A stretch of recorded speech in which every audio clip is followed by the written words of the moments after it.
Hey everyone, let's talk about The Heroes of the Valley by Jonathan Stroud, an adventure hero story for children. The story is set in the Valley of Heroes, where 12 families live and share the valley.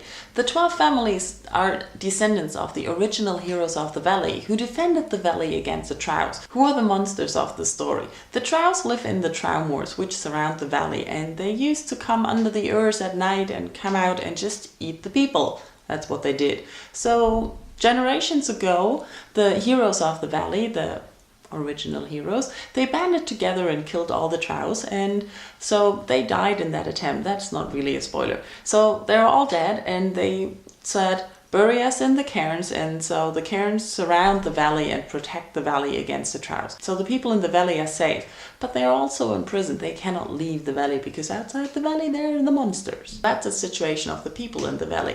The story follows Harley Sweinson, who's a descendant of swine, who's the greatest hero of them all. At least that's what his uncle always tells him, because his uncle tells him the stories of the deeds and heroic tales about swine. And Harley believes him. He wants to be a hero himself, but he just doesn't see the chance because all they do is farm now and take care of the land and rule some people next to their neighbors who do the same thing, or the descendants of other heroes. So that's everyday life for Harley Sweinson. And Harley Sweinson is our main character, our sort of hero. But he's not really a hero like you expect heroes to be, because he's not handsome, he's not tall, he's not good looking, and he's not strong. He's not even that good. Harley Sweinson is rather ugly. He has short legs, so everybody makes fun of him. He's pretty clever, but he doesn't use his cleverness for the good. He's just mischievous. He drives everyone in this family and everyone living on his family's land nuts. He goes on everyone's nerves. And he's a second son, so he doesn't really have any responsibilities. He doesn't inherit anything. So that's the situation Harley finds himself in. He's bored with life. He wants to be a hero. He seeks adventures and he's longing to do something.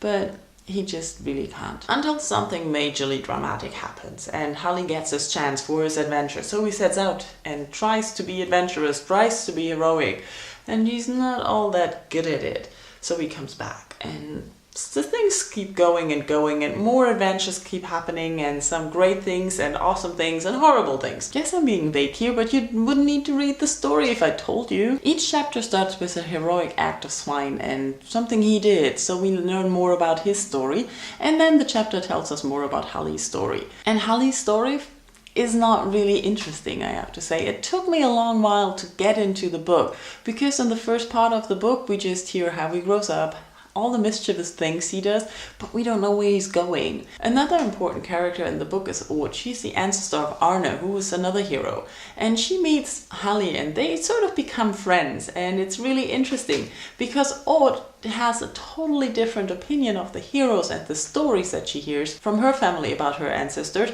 than Harley has of his. Because Harley believes every story to be true. There's no flaw in it. And his ancestor was his hero. And for Aude, she's like, nah, I've heard the same story, but it was Arne who did that, not Swine. And wasn't that Eric who did that? So she really is doubtful, and she doesn't believe anything. She doesn't believe in the monsters. She doesn't believe in the heroes. She's just like, nah, that can't all be true. I'm imprisoned here. I don't like it. So we have these two characters and their adventures. And I have to say, it was fun to read about them together. I don't really like Harley. It's really problematic. He's not a likable character. Everything he does in the first part of the book was just like, you're annoying everybody. You're just boring. I was bored with him. And then when the dramatic thing happened, it got more interesting. And towards the end, I was at the edge of my seat. I was like, oh my God, what's going to happen here? And that was really good, because if the book had been so boring the whole time, it would have been hard. But this way, it starts off slow, it gets better towards the end.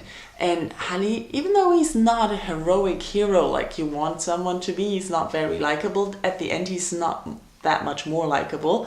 It's still that you see how he's changed a little bit and how he's become a different person. And I like how it ends. Let's say it like that. I really like how the story ended. That's basically Heroes of the Valley. It's a story about stories and heroes and adventures and monsters and, yeah, not your typical hero and not your typical outcome.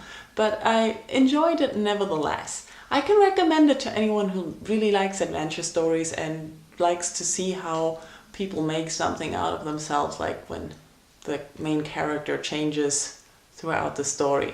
You should give this book a try, and if you've read it, you should tell me in comments what you thought of the novel.